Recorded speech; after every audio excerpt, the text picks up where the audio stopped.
Okay, thanks. So my name's Stewart Reed, and today I'm going to take you through the Statseeker software. We think we're quite unique. I think I'm going to show you things today that no other vendor in the world is able to do. I should be able to do it in a matter of seconds. And I'm going to split this presentation into two parts. The first part is I'm going to define what Statseeker does that is unique and different and why our clients come to us.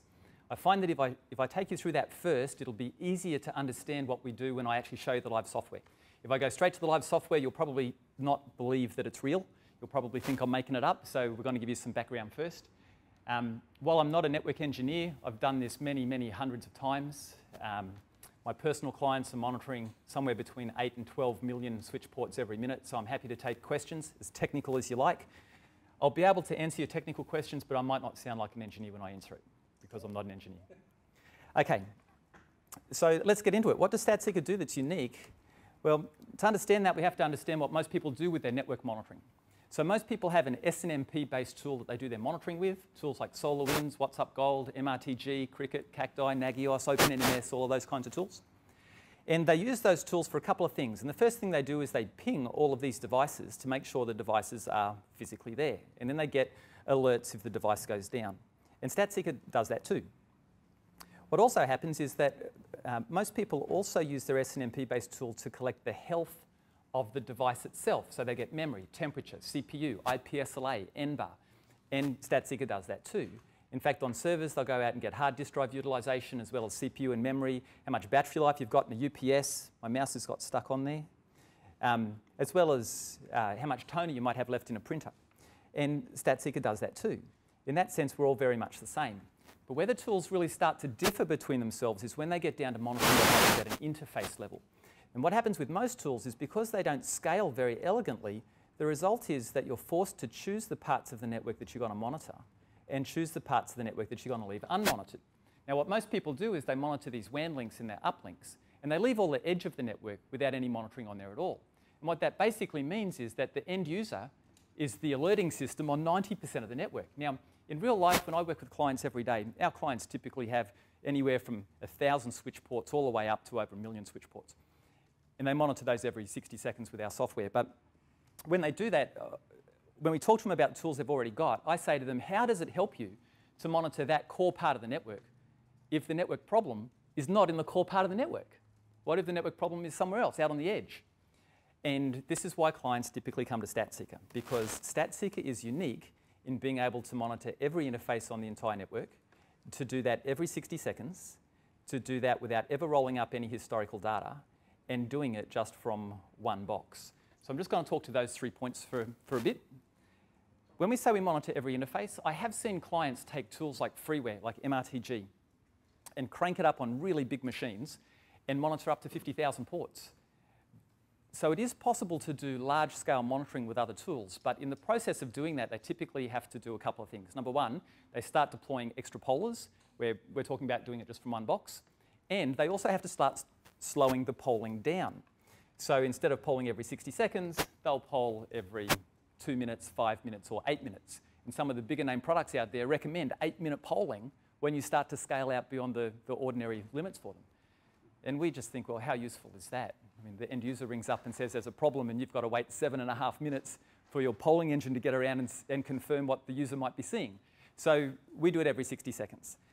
But potentially the major reason that our clients come to us is not just that we do every interface every minute, because theoretically, if you threw enough remote pollers at some of the other products out there, they might claim that they can do every interface every minute as well.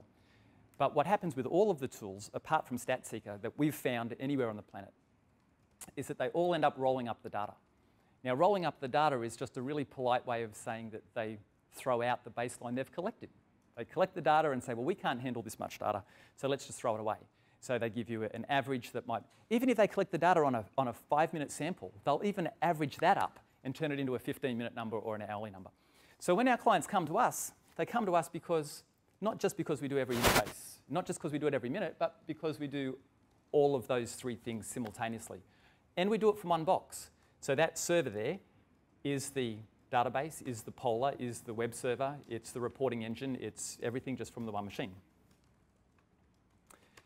So let's just give you a couple of examples.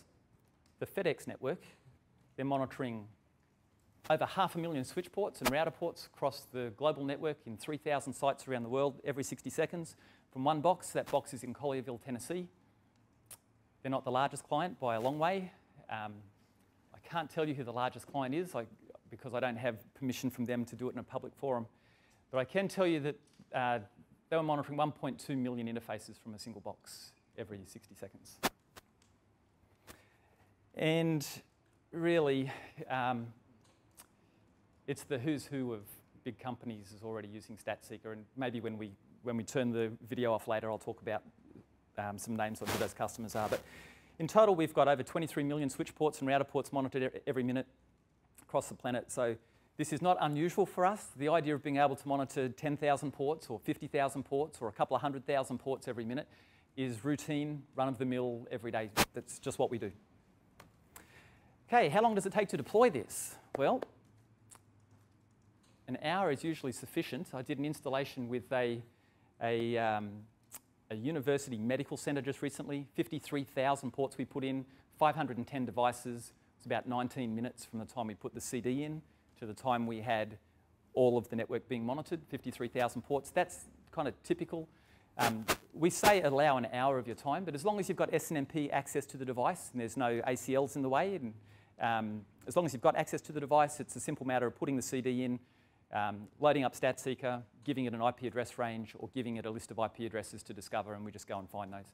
And usually half an hour or so is probably, if I'm on the phone with you, it's about half an hour. If you do it yourself, you're probably looking 45 minutes or something like that. Okay, what kind of hardware is required? Because big scale monitoring requires big hardware and a lot of polars, right? Well, no, it doesn't. It only requires big scale hardware and a lot of polars if you have an inefficient polar. But the result is we can use a desktop PC. That's the smallest kind of hardware you can buy today. That's a $300 PC from Dell. That will comfortably monitor 20,000 ports a minute and do so for at least 10 years, keeping all of the data in 1 minute samples. So what that means is most people, they can go and grab a PC they've got lying around, in half an hour, be monitoring their global network, compared to up to 20,000 ports on that kind of hardware, compared to having to go and get multiple polars and have a project of 2 weeks to deploy it all and roll it all out. In Statseeker terms, we're talking grab a PC and you're up and running. In terms of hard disk drive space, which I know you're going to ask me as well, 1 gig of disk space per 1,000 ports per year. So if you have 20,000 ports on your network, we use 20 gig per year. Since the smallest hard drive you can buy is 500 gig, that's the equivalent of about 25 years of data storage on the smallest hard drive you can buy on a 20,000 port network. That's a reasonably big network. In Statseeker terms, it's just an everyday network, but it's still a big network by anyone else's terms.